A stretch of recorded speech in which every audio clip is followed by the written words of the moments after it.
चौटासरा जी के हैं, चलो ठीक है, हम विधायक नहीं है, हमारे एरिया में मरीज नहीं है, हमारे ओपीडी नहीं है। सुनिए तो सी यहाँ पे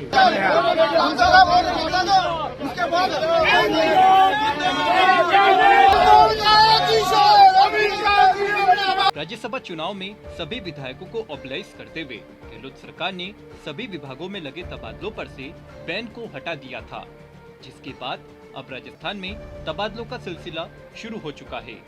लेकिन तबादलों में इस खेल में अपनी ही सरकार में मंत्री और विधायक आमने सामने हो जाएंगे, ये किसी ने नहीं सोचा था। यही नहीं, नाराज विधायक जी ने तो मंत्री के सरकारी आवास पर जाकर धरने पर ही बैठ गए हैं।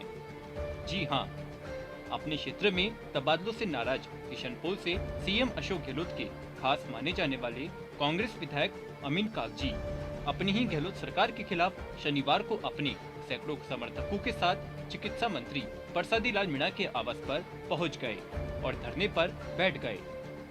इस दौरान चिकित्सा मंत्री और विधायक के बीच थोड़ी नोकझोंक भी हुई है। अमीन कागजी का आरोप है कि उनके क्षेत्र में लगाए गए 4 मुस्लिम चिकित्सकों के तबादले कर दिए गए हैं, जबकि ट्रांसफर को रोकने के लिए कुछ समय पहले ही उन्होंने चिकित्सा मंत्री से मुलाकात की थी। हालांकि मामले को बढ़ता देख जब विधायक और मंत्री जी के बीच बंद कमरे में मुलाकात हुई तो अमीन कागजी के सुर थोड़े बदले बदले नजर आए। हालांकि अपुष्ट खबरों की माने तो मंत्री जी और विधायक दोनों के पास ऊपर से फोन आया, तब जाकर दोनों कमरे से हंसते हुए बाहर निकले। अब ऊपर से किसका फोन आ सकता है, सुधी जन समझते हैं। विधायक अमीन कागजी ने कहा कि उनके क्षेत्र में 4 मुस्लिम चिकित्सकों को लगाया गया था, लेकिन हाल ही में उनका ट्रांसफर कर दिया गया। इस बारे में जब चिकित्सा मंत्री से बात की गई तो उन्होंने ट्रांसफर कैंसिल करवाने का आश्वासन दिया था और कहा था कि नई लिस्ट में वापस उन चिकित्सकों को पुराने स्थान पर तैनात कर दिया जाएगा। लेकिन जब नई लिस्ट जारी की गई तो ऐसा नहीं हुआ। तबादलों की लिस्ट में 4 चिकित्सकों के नाम न होने पर अमीन कागजी गुस्से में आ गए।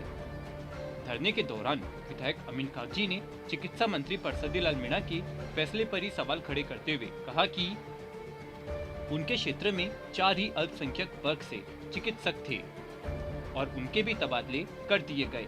आखिर चिकित्सा मंत्री की मानसिकता क्या है? कागजी का कहना है कि जिस विधानसभा क्षेत्र से वह आते हैं वहां मुस्लिम समुदाय बड़ी संख्या में कांग्रेस को समर्थन देता है। ऐसे में हम उम्मीद करते हैं कि हमारे लोगों का तबादला कहीं अन्य जगह नहीं होगा। इस पर मंत्री परसादी लाल मीणा ने कहा कि जो तबादले किए गए हैं वह नियमों के तहत किए गए हैं, लेकिन फिर भी विधायक चाहते हैं तो उन्हीं के अनुसार तबादले हो सकते हैं। चिकित्सा मंत्री परसादी लाल मीणा के आश्वासन के बावजूद भी अमीन कागजी नहीं माने और मौके पर ही नए आदेश निकालने की मांग पर अड़े रहे। हालांकि कुछ समय बाद जब दोनों ही नेताओं के बीच बंद कमरे में बैठक हुई और जब चिकित्सा मंत्री ने विधायक महोदय की मांगों का समाधान करने और उनकी नाराजगी खत्म करने का आश्वासन दिया, तब जाकर मामला शांत हुआ। इसके बाद तो आग बबूला हुए विधायक अमीन कागजी के सुर भी बदले बदले नजर आए।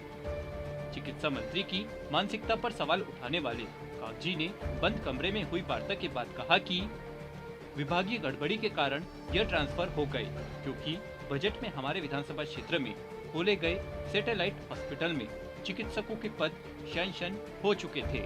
वहीं इस पूरे मामले को लेकर चिकित्सा मंत्री परसादी लाल मीणा की भी प्रतिक्रिया सामने आई है। मीणा ने कहा कि विधायक अमीन कागजी ने जो मांग रखी है उसे पूरा कर दिया गया है और जनप्रतिनिधियों के अनुशंसा पर ही उनके क्षेत्र में ट्रांसफर किए जाएंगे। यह पॉलिसी बनाई हुई है। उन्होंने कहा कि उनके विधानसभा क्षेत्र में सैटेलाइट अस्पताल में पीजी चिकित्सकों के पद खाली पड़े थे, तो ऐसे में अब इन 4 चिकित्सकों का ट्रांसफर ऑर्डर वापस ले लिया गया है।